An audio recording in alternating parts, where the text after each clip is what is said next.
Hi Citroen, this is the video for you which I said I was going to make. I have got logs of times, mileage, noise, everything else, but that's going to be a long process to edit, so this is going to be the quick video.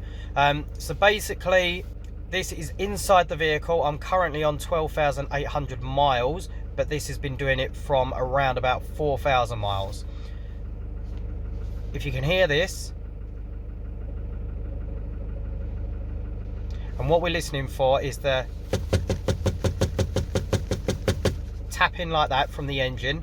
Now, as I rev the engine to just over, say, 1300 RPM, the noise will diminish, and then it will start to regulate itself again and come back in, getting louder as we go. So this is the noise, and then I'm going to rev the engine slightly.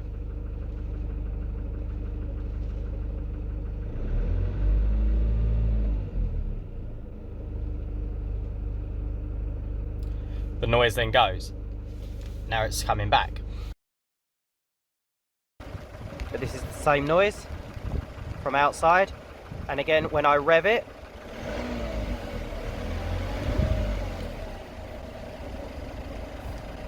it goes for a split second. Now this is only slightly into the day. It's just lunchtime, and this gets worse and worse as A, the engine sits here on idle, and B, as the engine gets hotter throughout the day.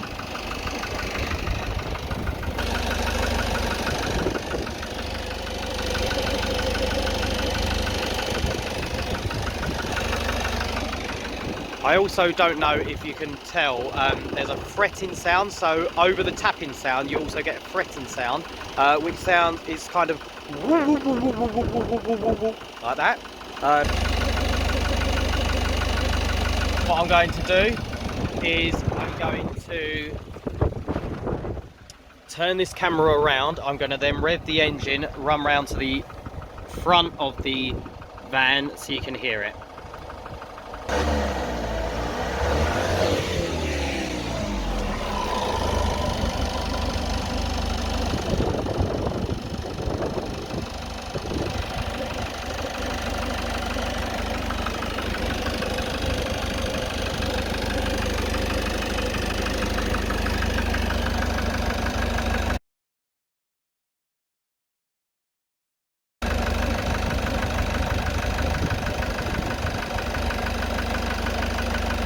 So there you can see the issue that we've got. What I'm going to do now is use the edit to go from the point where the engine sounds fine just after the rev to then the point where the engine sounds rather bad.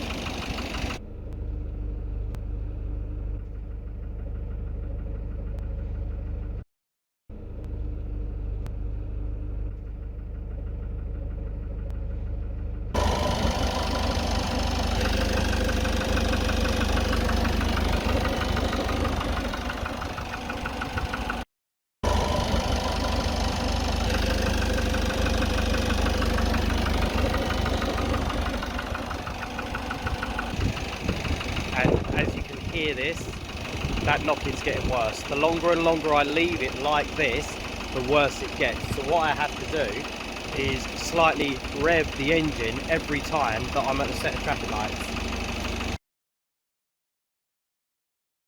It's quite a way away from the van now, and yeah, I don't know whether the camera will actually pick it up. I've had this up against other Citroen Relays around about the same year, so definitely the same engine. They do not sound like this. They are much, much faster. They get more miles to the gallon. So there we have it.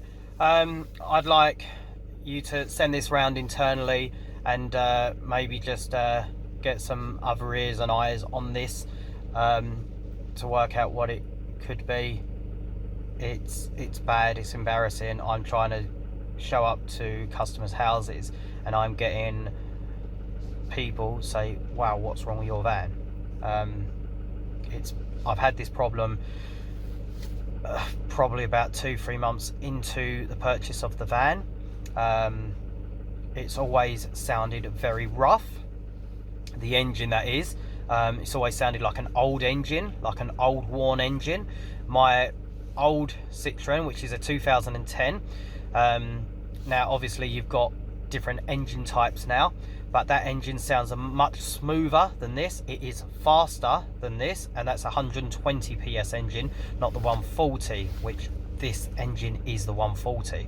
Carrying the same amount of weight, I get more miles to the gallon out of my older van, and it is much quicker. This van is very slow, very sluggish. I understand I've got a lot of weight on the van, however that's irrelevant in comparison because I had the same amount of weight in my previous van with a smaller engine. So I'm down on power, losing miles per gallon, and the engine sounds really rough, and it is getting worse and worse. My concern is I don't want this to run out of warranty, then the engine break, and I've just spent so many thousands of pounds buying a brand new van that has just been born with problems. I don't then want to have to fit that bill to replace the engine in 3 years' time. I've bought this van in a realistic goal of it lasting me 10 years. I do around about 12,000 miles a year. It's not a lot to ask for a van. I look after it, I warm it up, I don't race the engine because I want this to last. That's my concern. While we're on it, the stop start has never ever worked, and several occasions I've taken it in and I've been told the battery level is at 74%. It has to be at 78% before the stop start will actually trigger on to work, because it's saying that the battery is too low to then stop start and blah de blah. The stop start's never worked, ever. It's not worked once.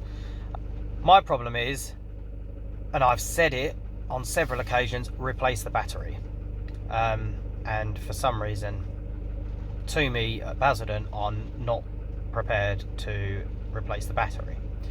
The battery is obviously at fault, or there is something else wrong with the stop start that they're aware of but they don't want to fix. But for whatever reason, I want the stop start fixed, and I need this engine running correctly. It's embarrassing, it's noisy, and I have purchased a vehicle with the belief that the engine will be of good quality, which it isn't. Hopefully you can solve this issue. Thank you.